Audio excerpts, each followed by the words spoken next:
Yo, we're live again. I think it's working now. We're probably a few minutes behind on the Instagram, but good morning to everyone that's viewing. So who have we got so far? We've got Matt St. Clair, we've got What You Gonna Do, Cause, Gumby, Hydro Haven, Be the Bees, aka Brett. Yo, Be the Bees. Grilled chicken. There's some cool ones this morning. So yeah, hope everyone's having a terrific Sunday. Figured we would go over some stuff about transplanting today. And I think somebody in particular wanted to talk about germinating seeds again. So we can get into a bit of that sort of stuff, plus whatever else is on your mind pertaining to your garden.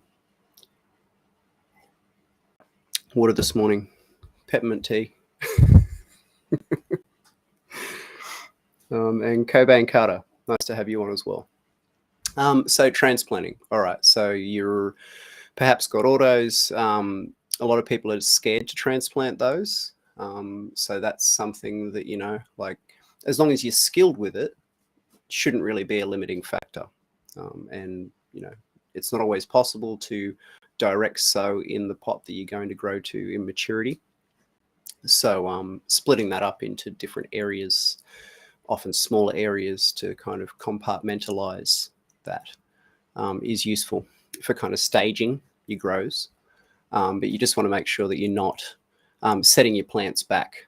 So there's some differences between autos and photos in how long you would be able to comfortably leave them in a particular container.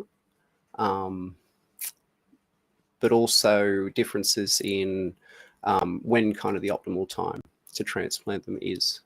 Likewise, if you have any kind of thoughts on this, throw them in the comments on YouTube or on Facebook or wherever else you happen to be orbiting in the metaverse today. But I'm monitoring the chat on HPO Grows, our kind of side channel. And we've got Ether, we've got Dank Panda, we've got Satoshi, and we've got Growers Hub. All right, so with the subject of autos and transplanting, it's kind of one of those slightly divisive topics because depending on how you transplant can really greatly affect the results that come from that. It's pretty obvious that you can do it, and it's pretty obvious a lot of people do it. So that's kind of important to remember. What I would say is that in general, autos don't like a lot of that. They don't like a lot of setbacks because if you're trying to get the biggest plant possible in a given time window, it makes more sense to not have as many setbacks because unlike a photo period plant, you don't have the ability to kind of extend its life cycle. So there's that. On that though, some people have trouble raising seeds in bigger pots. It is what it is. It's whether it's just keeping them properly moist or however they're going about it. Raising them in a smaller container, either a tube or a block, whatever your preference is. I like soil. Suits a lot of people. So raising them in a smaller container, some people rush to transplant out of those smaller containers, which is kind of a little bit of a mistake. So what I would say is kind of commit them to that smaller container until they have enough root system established to where they can kind of survive the transplant without too much shock. Now, part of that is kind of building up enough carbohydrate reserves and enough kind of plant mass to sort of be able to withstand the damage. And the other part is that soil that isn't really full of roots doesn't tend to hold together as well in a transplant situation. So you may get it out of the pot, but then when you go to put it in another pot, it might just kind of all break away, disturbing the root system to a much greater degree. So yeah, if you're going to raise them in smaller containers, let the roots get established before kind of messing with them too much. And I would advise with autos to probably only transplant from that stage into the final container if you can. Unless you're growing some of the like really long kind of super autos where they're kind of longer flowered, you shouldn't really need to stage them twice. You should really only need to just go from that phase into the final container. The sheer organic, sweet organics. K Buzel, MK Altered, awesome to see you, and Dylan, nice to see you guys. So yeah, basically raising them in a smaller container under a light, and then letting them get nice and established, and then putting them in hopefully what's going to be their final pot is a good way to go with your autos. I'll get into kind of transplanting like methodology in a second. So that kind of differs from your photos in that you can sort of stage them multiple times if you need to. So you can raise them in a smaller pot, go to a slightly bigger pot, go to another bigger pot, and then into their final pot. It really doesn't matter as much because, well, I mean, outside you've got months, so you do need to watch it a bit that you're not sort of ignoring the seasons. But indoors, certainly, you're controlling the veg time. So you can allow extra time for recovery that isn't possible necessarily with an auto-flowering strain. So you can kind of feel free to stage them as much as you like. Again, though, what I would say is let the roots get established between each transplant so that it's actually able to be transplanted well enough. And you really want to try and maximize the soil that they're using before kind of moving them up. Is kind of, I don't let it run out, but at the same time, like I make sure that they've well tapped into the available resources before kind of giving them more. So yeah, and in between those stages, you can apply your mycorrhizal, like I like to use dark matter. You can apply your IMO as well in those situations. It's a good time to kind of get that stuff into the root zone. But yeah, for your photo period plants, the amount of times you can do it is more, but you still want to be making sure that in between those phases, the plant is allowed enough time. I even kind of err on the side of pot bound, which, you know, maybe overgrowing them a little bit. In fabric pots, it doesn't really get pot bound anyway, but I would rather have more roots than less, if that makes sense.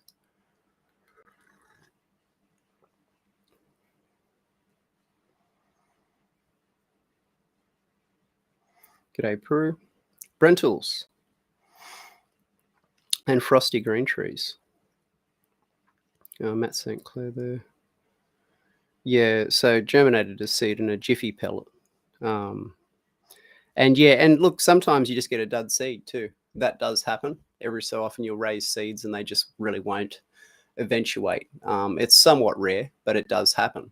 So you may just have a dud, or it may have, for whatever reason, just decided not to eventuate. Not a massive fan of peat pellets for raising seeds, to be honest. I've always found them a little bit hit and miss. It's just pure peat, so it's very easy to overwater it, and they don't seem to be terrifically well buffered. So yeah, useful for keeping a seed moist, I guess, but you know, probably cotton pad method or paper towel would be better than that. And then you can transplant to soil if you really need to see that seedling crack. But yeah, you can really just put them straight in soil if they're good quality seeds. Oh, and grows clover. I forgot to say hello to you. Nice to see you, man. So yeah, so in between each of your phases, it doesn't matter what plant you're working with, you really want to be able to get the plant out of its container and into the other container without everything just falling to bits. And that's guaranteed to happen if you try and do it too quick. So one of the ways that I'll sort of test is just kind of feeling around the root system, you know, like of the pot. Does it feel kind of tight in there, or does it feel kind of mushy, like it's all, you know, sort of still fresh and not fully colonized out with roots, if that makes sense. And yeah, if they're, the other way you can look for it is like, you know, just an ever so slight bit of lower leaf yellowing, normally indicating that they're kind of getting towards wanting some feeding / using up a lot of what's there. So that's kind of another way you can sort of tell if you're in smaller pots, moving them up. So yeah, don't transplant your autos too much. Your photos, do it as much as you need to, but allow time in between your phases. On the subject of keeping things a bit more pot bound, that really facilitates transplanting a lot easier. In plastic pots, what you'll probably find you'll have to do is they will sort of actually get pot bound where the roots will circle. You'll need to tease that out a little bit. It's a trade-off because yes, the teasing of the roots is sort of slightly going to injure them a bit. Some people don't like to do it. I do. I think a little bit of that being gently done, it balances out. So yeah, there's a little bit of damage, a little bit of setback. Turn your light intensity down, up your humidity, that sort of stuff to kind of allow a bit of that recovery. But the bounce back from that with not having the roots kind of continuing to circle, particularly if you're going from a plastic pot to a fabric pot, that's when it sort of can be really noticeable. They can sort of stunt out a bit more if you don't do that, I find. So a slight teasing of the roots to make sure that they're not just going to continue to circle, and then carefully into a prepared bag. That's the way to go. So how do you prepare your bag? Well, get your pot size, put it in your final pot, and kind of measure out how much you need to fill into that to get the level of it up. You don't want to be putting soil too far above where the original soil height was. So if that's your stem, that's your soil height. You don't really want to be filling up to here because the particular plant we're talking about doesn't necessarily have that great an ability to develop those sort of advantageous roots around the top there. That's more of a tomato trick, and it works great with them, but it can cause stem rot on this particular plant. So find the height that your pot needs to be at in terms of soil from the base of your bag up, to make sure that when you fill it, you're not just going to be like way overfilling around your stem. I like to sort of sometimes put the container in the pot and fill around it and then pull it out. If it's a plastic one, that leaves like a nice little plug that you can sort of just slip the other one off and pot it straight in there. And then when you water it in, you fill in a lot of the air pockets. In the case of fabric bags, then what I will normally do is just kind of sit the plant once I've gotten that bottom layer filled in there, and then just carefully backfill around the edges until the pot's full. I'll normally give it a bit of a thump, not compressing the soil, but just kind of making sure that there's not any air pockets in there, so that we actually fully fill the container. And yeah, sometimes getting back to that plant of yours, Matt St. Clair, is sometimes they will kind of like get hung up in that phase. So just kind of keep an eye on it, keep it moist. Don't really try and push it. It's going to do what it wants to do. But yeah, some seedlings, every so often you'll get one that just hangs up and it doesn't really want to eventuate. It's a shame, but sometimes that's just the reality of it. Papa Bear Burnett, nice to see you. It's a me, Koala, Coco Garden, and Luke. Yeah, so some votes there in the comments for plastic pots first and then into fabric finals. It's certainly a lot easier to transplant out of a plastic nursery pot, in particular plastic nursery pots, because they have little channels and things like that on the inside that are actually there to help facilitate, well, not only watering, but also getting the plants out of the pots. So obviously when soil's fully watered, it's kind of at its most expansive. So I'm not going to suggest to let your plants dry out, but like watering them well the day before and then transplanting them after they've had a full light cycle, assuming you're using appropriately sized containers, will normally mean that it will shrink back a little bit in a plastic container, which really makes tapping them out super easy, really clean, super easy way to do it. But yeah, you always want to make sure that your plants aren't stressed in times of transplant. And you definitely don't want to immediately, if you can, try and push them. straight afterwards. So, I mean, outside, whether that be waiting for more favorable weather conditions, not probably the best thing to do before a 40-degree day. And indoors, those that have dimmable lights, dim those down. You can raise the humidity a little bit if you've got that ability, things like that. But yeah, focusing on making sure that going into it, the plant is nice and healthy and strong will make sure that it can handle whatever sort of abuse it has to go through in getting there. And it is always going to stress a plant, because no matter how careful you are at it, it's definitely something that in nature would be fairly traumatic. You're literally taking something out of its container and putting it in another one. So it's fairly drastic. But yeah, ensuring that the plant's in a good state going into it means that on the back end of it, it should just bounce from it and you won't have any real problems. Maybe a day downtime, if that. Baby May and Seahorse. Okay, so fabric, smaller fabric pots to larger fabric pots. I actually really quite like this. And so some people don't, because getting them out of the fabric pots is a little bit of a pain in the neck, or it can be. And it makes sense, because the roots are going to kind of grow into that side wall a bit. And so it feels like you're really kind of messing them up when you get it out of there. But what I tend to find is that because the roots are just so much more branched, and there's just, frankly, a better root system there than what I sometimes get in smaller nursery pots. Again, that trade-off, when they get into the final fabric pot, they really seem to just explode. And no teasing of the roots necessary, because, like, number one, there's really not any roots circling in a fabric pot. And number two, getting them out of there, you definitely get, some damage to the outside. A method for the ones that don't have the Velcro zipper down the side is basically to tilt it on its side and just slowly start to kind of work the base of the pot with your thumb. So just sort of, push the base to try and start that upward movement. And then kind of just carefully work it out of there. Don't grab the stem and like rip it out of the pot, or really even try and maneuver it through the stem. Try and maneuver it through the root ball if you can, so that you're not kind of really damaging things too drastically. So yeah, a little bit more of a pain in the neck to get it out of smaller fabric pots into larger ones. And that's where, if you've probably got a lot of plants, it maybe the trade-off just isn't worth it. But on micro grows, yeah, certainly fabric to fabric works really well.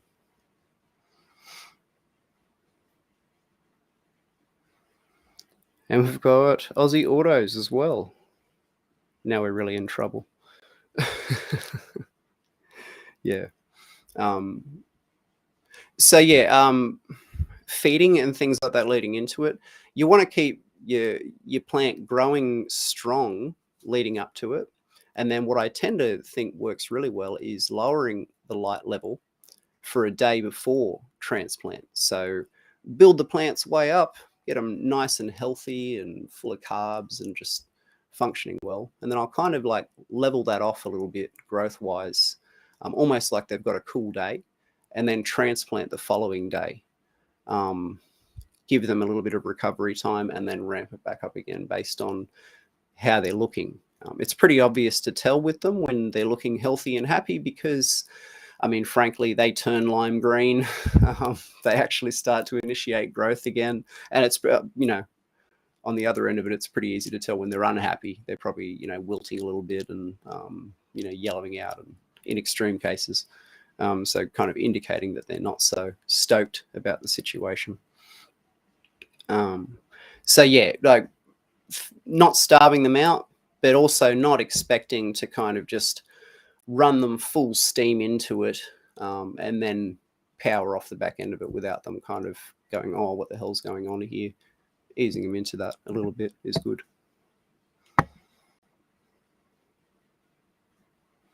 And I'm missing my own live, apparently.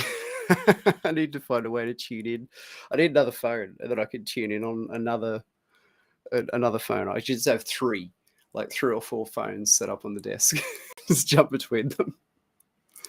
All right. So yeah, anything else that you want me to go over on that one, just kind of like hit me in the comments. I think maybe some of those tips are clear. I probably could have like laid them out a bit better, but whatever. This is live, so live and unscripted. So some there in the comments. What's my thoughts on coffee grounds in as worm food or soil food? It's good. It's acidic, so it definitely suits you more acid-loving plants, and it's got good levels of nitrogen. But one of the cool things that I tend to find about coffee grounds is the propensity for trike, so trichoderma, to grow on it. I don't know what it is, but for some reason, when you leave that stuff sit around, it just really has a high affinity for that. It'll always often turn green. And it's not to say that always it turning green is always trichoderma, but in a large amount of times it is. So yeah, it's useful from a microbe perspective too, to add to your soil. You can't use enormous amounts of it. But yeah, worms seem to really like it. Probably more so because of the microbes than the, and the roughage. It's a cool textured material too. But yeah, it's useful. It's kind of, I don't really like to fertilize with it so much, but throwing a little bit of it in a batch can be good.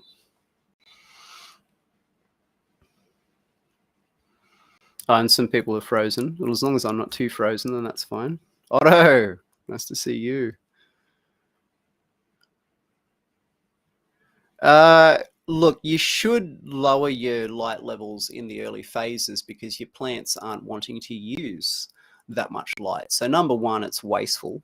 Plant effects aside, you want to be applying the right amount of ppfd for each phase, same as the right amount of light hours for each phase. So it really, from an energy perspective, doesn't make a lot of sense to use more power than you need to. So, some people, especially back in the old days, used to just get a 1000 watt, usually a halide, and hang it right up as far above them as they could, and then the plants would just kind of grow into the light. Some people do that with LEDs, but it's probably not the most efficient way to go with it. So I think that, starting your plants at a lower light level, particularly some of the LED ones now are dimmable down to like 25% of their complete output, and then ramping that up throughout the grow. You're just going to get much nicer plants, and then you can kind of push them to the level where they really want to be at, because some cultivars too don't like the kind of 1000 plus levels. Some of them, unless you're running CO2, and then there's always trade-offs. Especially when it comes to quality. Quantity, quality, it's hard to balance those two. So yeah, I think that the ability to kind of lower them in terms of height, but, raise and lower them in terms of their output is just going to give you a nicer grow. Oswald, nice to see you. Aussie, Aussie, Aussie. Oi, oi, oi.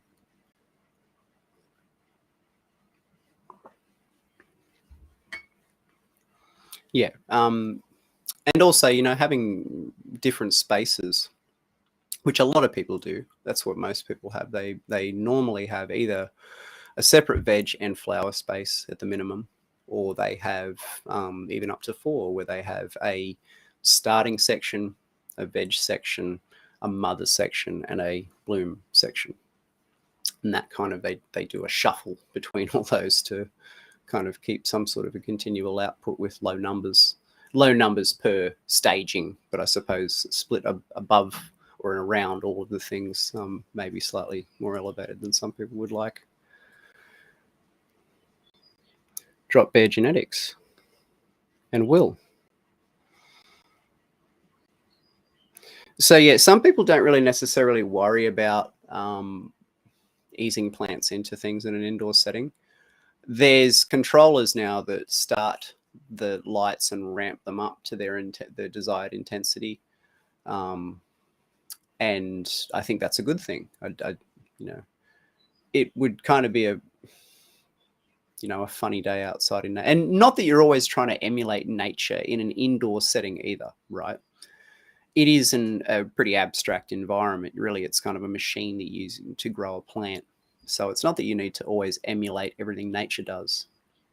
But, the sun being at, the intensity it would be at midday, immediately as soon as it turns on within a couple of seconds is probably not going to be that. It's a bit jarring to a plant. So having that ramp up is probably a good thing. I've always been a fan of tapering lighting schedules. So whether you're tapering them up or you're tapering them down, normally it's down. And just finding that you get better quality plants out of that. It's all, I think, about sort of mitigating plant stresses. Because, while a certain amount of that can be argued that it can contribute some quality, by and large, indoor growing is already a stressful environment for a plant anyway. And like we were kind of saying on the last one, if you just focus on growing a healthy plant, then a healthy plant is a productive plant, and a productive plant is a good quality plant. So normally there's not that much more to it. So some people there, 12-12, and then dropping a half an hour every 2 weeks until harvest. It would depend on the cultivar, really. I'm a huge fan of 11-13, so 11 hours on, 13 hours off. And, starting with, say, 12-12, well, starting with, say, an 18-hour lighting schedule for veg, tapering that down by an hour a week until it's at 12-12, leaving it at 12-12 until normally around the end of stretch, and then swapping to 11-13. And then, on some cultivars, if they're kind of the sort that are finicky to finish inside, you can drop a little bit more. I wouldn't necessarily get too far below, or like 10, in my experience, seems to be about the limit. Before sometimes you'll get some hermaphrodite traits in certain plants. So that's kind of when you get too little hours of daylight. And there could be some compounding factors like, not having enough heat and just things like that. But just have noticed that not enough hours of light too can be a stressor. Oh, someone's got me on the big, don't do that. I definitely don't have a face for Jumbotron. Thank you though. And nice to see you, Vans. There's different techniques on the net where you'll sort of read like 8 hours on, 8 hours off as a lighting schedule. I have tried it. I can't say that I've found it to be terrifically effective, but some people use it and some people like it. And there also are some people that kind of trigger plants at 12-12 and then even run longer hours of daylight, which just sounds incredibly dangerous to me. But again, it works for their situation. Most people are going to do well on or around 12-12. So my experience has been that 12-12 is with the same cultivars, will be more bulky, but the quality of the flower is not as high as what it would be on 11-13. So there would be slightly less bulk there, but the quality is markedly different. So that's why I would prefer that, because, myself personally, I would rather have less of a really high quality produce than a lot of something that I'm just like meh about.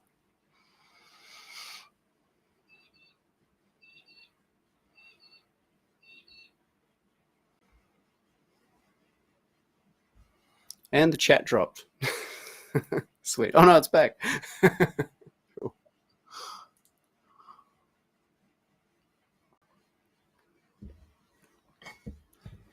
Yeah. So what sort of things should you kind of look at maybe feeding your plant around transplant time is a good one. I don't tend to really focus on fertilizing around that time. So I'll let the roots recover before I'll do, say, much in the way of something like aquamarine, an ocean potion. Not that they're harsh, it's more that I'm not trying to push a lot of vertical growth or really ask that much of it. I would more focus on microbes, and things like the Green Supreme are terrific because just reducing plant stresses. So that's my number one go-to out of the stuff we make. is Green Supreme. Additive to that, I'll probably use antimatter because, again, the species that are in it have shown to promote root growth and minimize pathogens. So again, useful when transplanting and you're having root injuries. And on the tail end of that, in the recovery phase, Green Supreme and Mojo, just as a combo. If you were looking for recommendations out of the things we do to use in your garden in that context.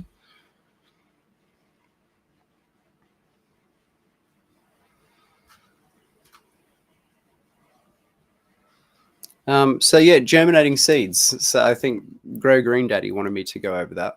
I haven't seen him jump on here yet, but this will stay up on the YouTube, so he can always catch it after the fact. Some people really like to put them in paper towel. That's their preferred way of doing it. Another way that I've seen and tried is the cotton pad method, so cotton makeup pads. I really just like to put them straight in soil. I don't have any dramas doing it that way. It's whether it's just that I know how to do it that way, and that's what I find sort of the most comfortable would make sense. The argument that seeing the seed obviously germinated before putting it in soil can be helpful. So it kind of stops that germination anxiety of, is it going to come up? Did it come up? Is it like stuck in there? And sometimes that can happen. But yeah, so there is that. But oftentimes, and I see this a lot, plants will get damaged getting them from that phase into the soil. So yeah, my preference is just to direct sow. Don't bury your seeds. So you really only want them about double the size of the seed deep. So around a couple of centimeters is normally plenty. And don't water them in with like a stream of water. Mist them in so that you're covering them over and then just misting that soil to moisten it down. You're not going to then, maybe cause it to float or sink further or get dislodged and like if you just heavily watered the top of it. So probably don't get the watering wand and just do that over the top of your seedling flats, or you might sort of move things around a lot or even cause them to float to the top where they're going to be exposed to the elements and then not come up at all.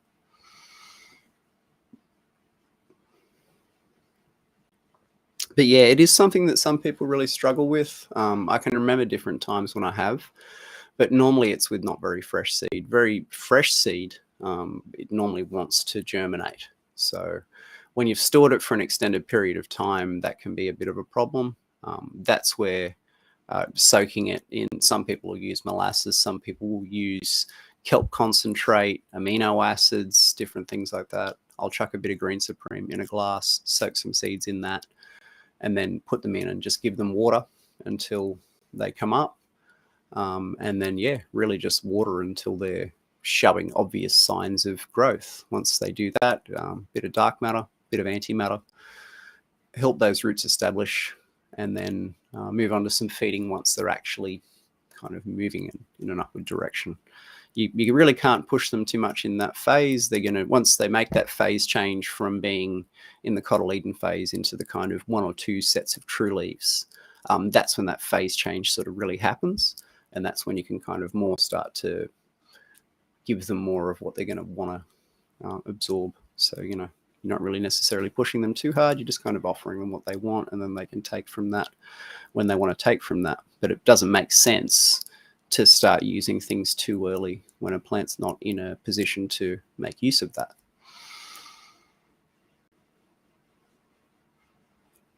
So yeah, too much too soon is something people do with transplanting and with feeding emergent seedlings.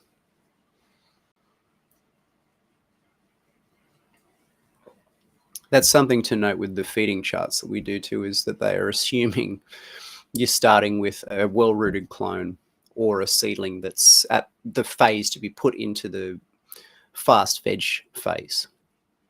That's why the island blend chart and all of those sort of charts start at that.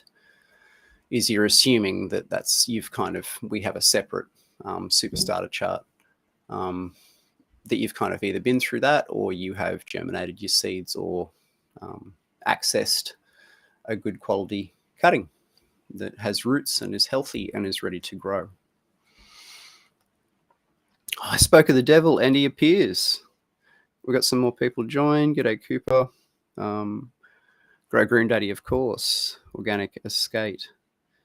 And driving today, so listening only. That's okay, mate. We were just sort of talking a bit of stuff about seed raising, which, yeah, if you want to kind of go back over that, or if you have any specific questions, let me know. One there from Grows Clover, less is more. Yeah, it normally is. So we all think that doing more oftentimes leads to more, and sometimes it can, but most times it's just kind of being around the plants is the thing you need to do more, not necessarily interfering with them too much. There's some people I know that are really great at what they do, like great growers, because they're so attentive, but because they're so attentive, sometimes they can kind of send themselves into a tailspin with trying to, anytime anything looks a little bit out of order, or, you know, training things too much or transplanting too early, trying to be sort of hyper vigilant in the garden, I guess, spraying too much with IPMs, all of that sort of stuff. So yeah, learning to kind of chill on that a little bit, not be lax in your approach to it, but also like, yeah, just chill a little bit.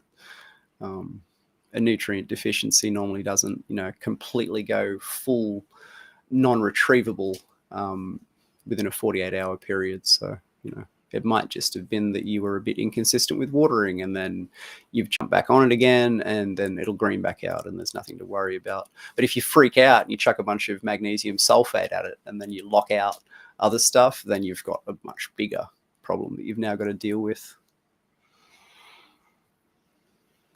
And yeah, it'll stay on the YouTube. So some people have discussed. Thank you to the new people following over there too, by the way, which is really, really awesome.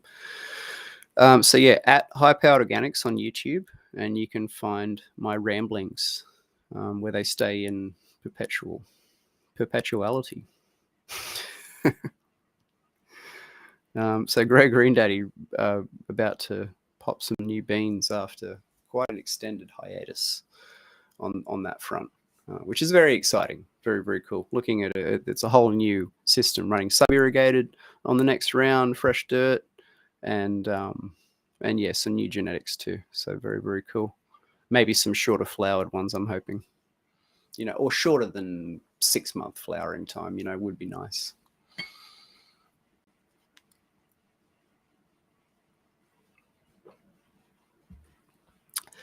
On the subject of older seeds, so seeds that are really old that you've kept for a very long period of time, there are things you can do in terms of like the aforementioned aminos, carbohydrates, cytokines, that sort of stuff from natural compounds to try and help get those in there. Other things that are good are in one of the problems with older seeds is that the outer seed coat gets very, very hard.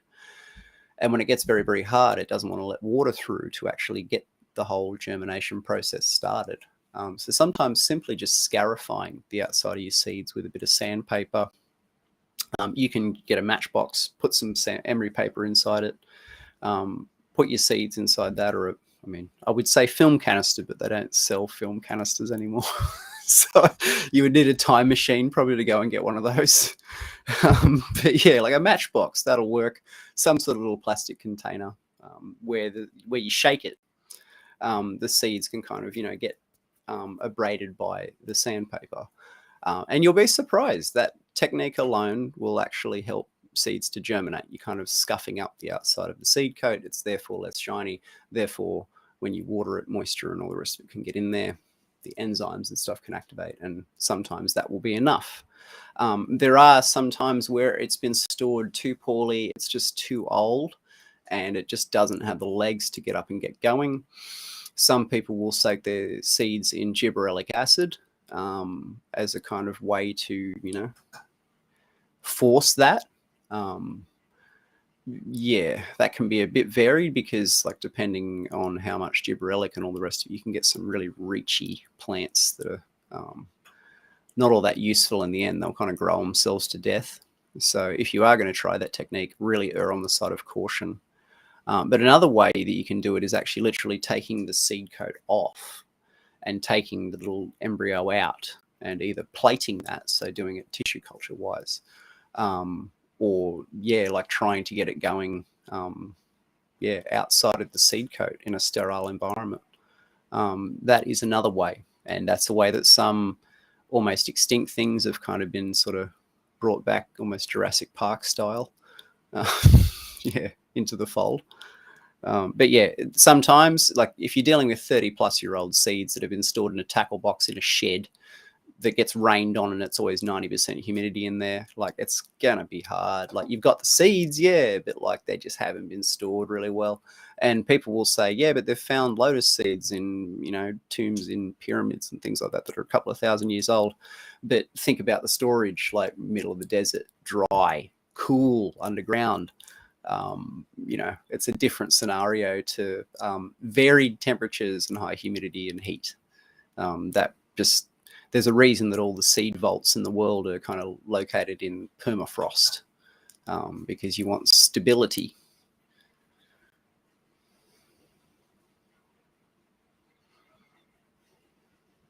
Cocoa Garden. Frosty there. People use sandpaper to try. Yeah, that's true. Yeah. Another one is H2O2. So a bit of and that, some people say that it's scarifying, which, it does a little bit. What it more does is a really intense cleaning of the outside of the seed coat, which has a stimulatory response on, germinating seeds. There's studies to support it. You can try it yourself. And you're not trying to kind of scald the seed in there. You're trying to, my way of looking at it is you put them in there and then they are cleaned to a very, very high level of any kind of fungi, or because H2O2 is just going to blast everything. So that's kind of my way of looking. And then you're putting a seed that's very clean, because one of the things that can actually stop them from coming up is in storage you will get fungus spores and all kinds of stuff on the outside of it that are going to inhibit the germination. One of the things you need to watch though is that the H2O2 that you buy at the pharmacy normally has silver in it. So you need to try and find one that is just, almost like a food grade, which they sell for cleaning things. We've got stamped, we've got in the loop. 1% solution of H2O2. You can combine these techniques too, right? So you can scarify, then you can clean, then you can recharge, and then you can microbe charge, and then you can put in your germination medium, right? So you can kind of stack these techniques up depending on what you're dealing with. If you're dealing with fresh, good quality seed, you don't really need to go to this much effort. You just really just bung them in and off they go, right? This is for if you've got old stuff, old stock, that thing you're really trying to bring back, or you've stored wrong or something like that, which there's a lot of that out there. Mowing the lawn and saying H2O2 for 10 minutes. Yeah, it's a hard one to say multiple times in a row. Seed storage, if you want to talk about that. For sure, you want to store. I like to store them in the fridge. Some people will store them in a freezer. I tended to find that when I would take things out of the freezer that I would have more things damaged. So I would have damaged embryos and damaged plants than if I stored them in the fridge. So my way of doing it has always been, a good quality Tupperware container or mason jar, lots of desiccant to keep things really dry, and then into the fridge. Paint the outside of the mason jar if you have to keep it dark, if you're not going to use light-proof bags to kind of mylars or whatever to store your stuff in. Vacuum sealing your seeds down even with desiccant is also a way to keep them more dry. I haven't really felt the need to go beyond the refrigerator in terms of cold storage. Not really looking at storing things most time outside of a decade. And even then, things stored in a fridge for a decade have really ready good germ rates. Stuff out of the freezer also had pretty good germ rates, but I would get damaged plants. And that could be just working with home freezers and chest freezers, which are not lab deep freezers or highly expensive, ones that are controlled with a really accurate thermo. So it could be that they're kind of, experiencing variation in there that they're not experiencing when they do these kind of lab style ones, because they do go really cold in, proper seed storage vaults. But really what you want to do is minimize variation in temperature and minimize variation in humidity. And those are the two key factors, apart from ultraviolet light and all the rest of it. That should be obvious, to getting your seeds to survive. The other thing too is you cannot really have low volumes of seed and also expect to be able to keep a variety long term. So there's going to be a percentage of seed germination viability lost every year, no matter how you store it. And you can minimize that loss, but you're always going to have some loss. So if it's really important to you, don't put like 2 or 3 of them away. Put like enough away to where if you lose 20, 30%, 40% maybe of that, it's not going to be all of them. It's, you're going to end up with one, and that one is not a desirable thing, because you always need to allow for phenotypic expression and all that sort of stuff, even in F1s. So yeah, stacking aside enough that they're going to make. So if it is to sit there for 10 years, you might need to have more there than you think. It's not just a case of like sticking a 10-pack aside and then 10 years later pulling them out of the fridge. You might, even if they've been stored there, you might get a couple come up, which might not be the result you're after. So as much as maybe the F1 might be cool, maybe make an F2 if you can and hang on to a bunch of them. It's where IBLs and things like that are king, because you have that ability when you've got a locked in gene pool.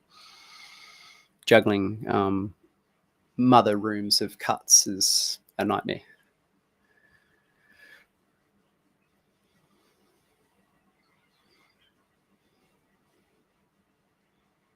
What is considered old? Anything more than 2 or 3 years old, I consider old.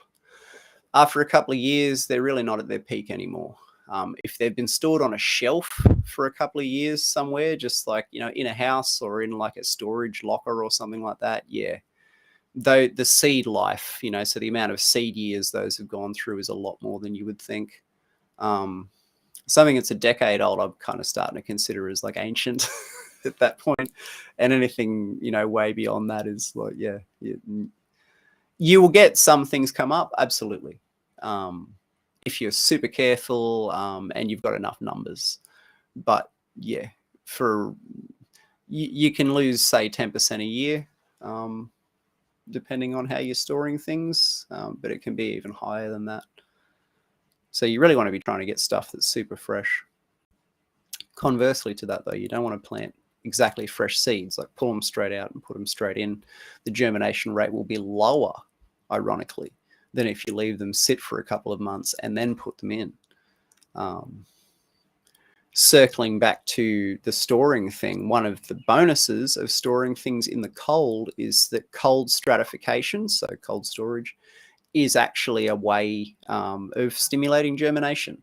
There's some plants that absolutely need it. They will not germinate unless they've been through an extended cold period.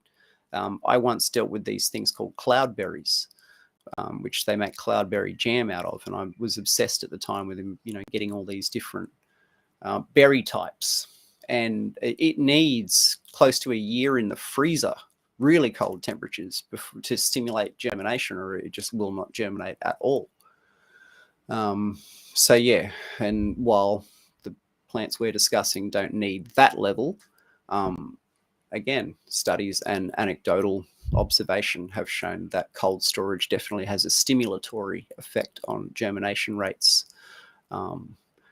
But yeah, that aside, planting seeds that have just come straight out of stuff normally will have a lower germination rate than stuff that's sat for a while. Stuff that's sat for too long is going to have a lower germination rate again. So there is definitely a peak window there. And any tips for getting chili seeds going? Yeah, again, fresh seems to be fairly important. But I find with those not burying them too far, keeping them a little bit closer to the surface of the soil, and warm. They really like a lot of warmth, more so than a lot of other things. Like like 20 plus, 25, they really like. Solanaceae, so it kind of makes sense that they're sun lovers and warmth lovers. So yeah, that's kind of what I'll normally employ for those. I've kind of got a bunch of different varieties at the moment this year. So there's purple tiger, there's Hungarian wax pepper, there's Chupatino, Argy limon, yeah, Italian pepperoni. I'm not sure if I mentioned that one, but yeah. So there's some really cool ones. Jamaican Scotch bonnet as well. Yeah, and sometimes they take a while to actually germinate as well. So I would recommend just putting those in a seedling container and then just, putting them aside and keeping them moist and keeping them very warm, is normally what I've found. And if they're going to come up, they're going to come up. That's about as probably far into that as you can go. Haven't really, with those seeds, seen a huge amount of difference with things like Green Supreme or Antimatter. But in that saying, it's probably not really hurting anything either. If you happen to have some left up after a mix-up, maybe try that. And yeah, I am doing some different crosses this year of chilies. So there's some kind of open pollination going on just because of the bees. But then, yeah, doing some deliberate crossing of things to try and, what would happen if I had a Scotch bonnet flavored Hungarian wax pepper? Or if I cross the purple chili into some things, can I get something that looks like Homer's Hungarian wax pepper? He's Insanity pepper. Sorry, the way the camera just did that then is super awesome. Don't you love like faulty technology? Hey, that's so great. What am I ever going to do one day when all my stuff works right? Like, it's not going to be as fun when I'm in high resolution. I got a camera that works. Like, I don't have the cheap like OnlyFans ring lights. I got a microphone that's like a real one, not like a Zoom recorder that I've plugged in with a cord. Yeah, it'll be so much less fun.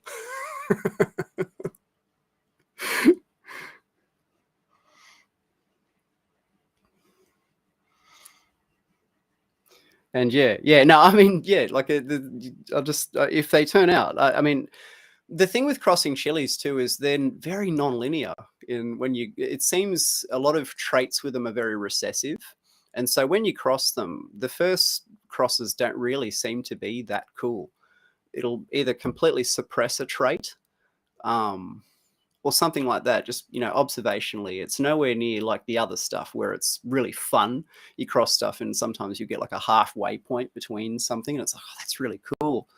It almost doesn't necessarily happen with those, but the F2s can be super interesting.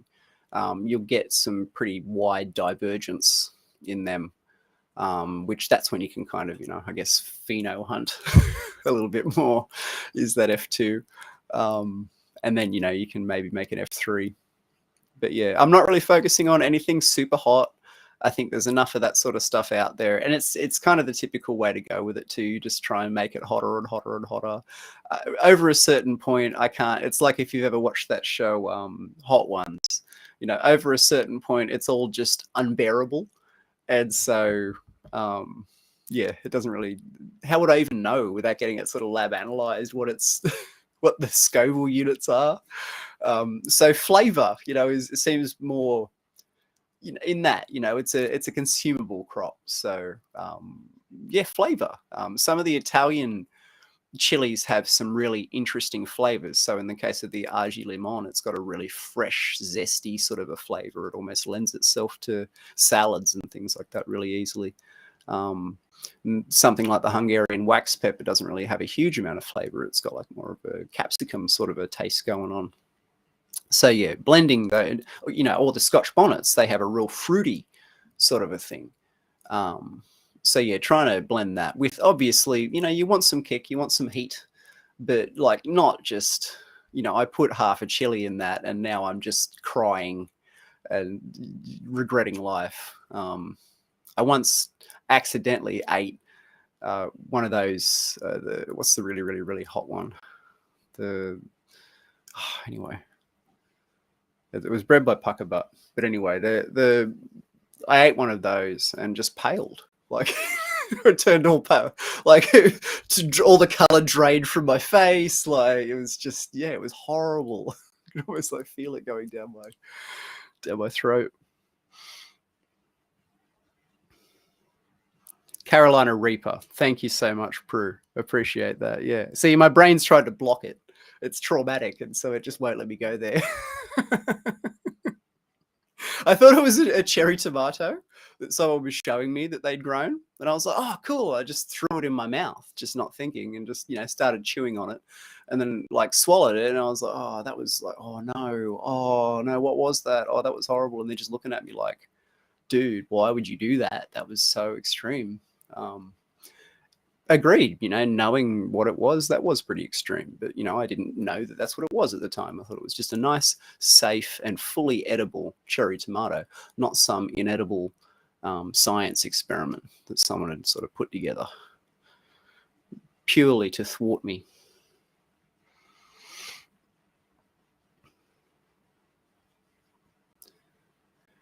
Yeah. So, yeah, I mean, obviously, some of the really, really hot ones are good fun. But that's not what I wasn't focusing on those sort of things with this year's stuff. I just sort of thought, some flavor would be good. Most of the time when I go to the supermarket, it's pretty devoid of interesting and cool flavors. It's all pretty standard fare. So trying to have some weird stuff. Like all week, I've had purple HP potatoes. So the potato bags actually yielded like quite a lot of potatoes, and the purple ones didn't really yield a huge amount. Like I got some. It was mostly the kind of Dutch cream and different ones like that. But man, there's one variety in there. And because I got a mixed pack, I can't entirely remember what it was, but they're like I think they're a kipfler.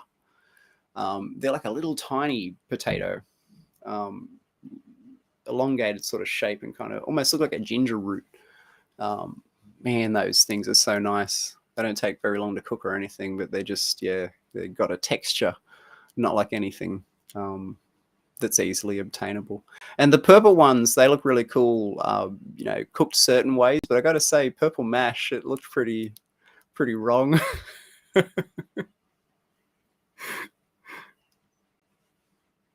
And yeah, some people talking about their chili experiences in there. They say that the heat intensifies for 20 minutes, and that's what happened. Like it was no heat, and then too much heat, and then so much heat that I feel like I'm going to die, and then felt like I was going to die for probably 20 minutes, and then and it gave me a massive headache too. Like I had such a migraine after that. It was probably just the stress of it, but like man, it was a damn chili. Like it's like nature sometimes is wild. A lot of things won't take me down, but a chili can. If it's the right kind. But yeah, fun with that. It's not necessarily one of those things where, breeding chilies translates at all to the breeding of other stuff, but it's fun to mess around with as an analog nonetheless. And like funky hybrids of stuff can be pretty cool. But I probably won't see much of the cool stuff from this year's until probably the year after or the year after that. So I'll do some F1s of some things this year, catalog all those, do those next season. And then, I mean, unless I can get some sort of indoor thing going on, but that just seems so far outside the pale at this point. And then, sort of hunt that. Hunt the F1s a little bit, make a cross, and then the following year go through the F2s and see what's going on in there. It's a bit of a long process, which is why the other plan is more fun. The turnaround time is a lot faster, and the produce is a lot more useful, universally useful. Let's say that. Anyway, many digressions today. I hope some of that stuff helps a little bit. If there's any other stuff quickly before I jump off. But yeah, I think that we sort of went over at least some techniques that might help. And if not, hey, you got to watch me drink some tea and ramble and listen to the sound of my voice and, watch me be here in Potato Vision. So that's always good fun. And someone there saying that the chili can emulate the euphoria of certain non-repeatable on the air substances. I would contend that that's entirely false. Because those things that you're describing can be fun, and this was nothing but horror. But who knows? Maybe I ate the wrong chili. The next one might have to be grown with intent and peace and love, man, and then it'll be all good. And Here We Grow has jumped on right in time to see me sign off. So we'll catch you on the next one. But you can always catch it on the YouTube. So yeah, thank you and good morning. But goodbye also for now. We'll catch you next time, guys. See ya.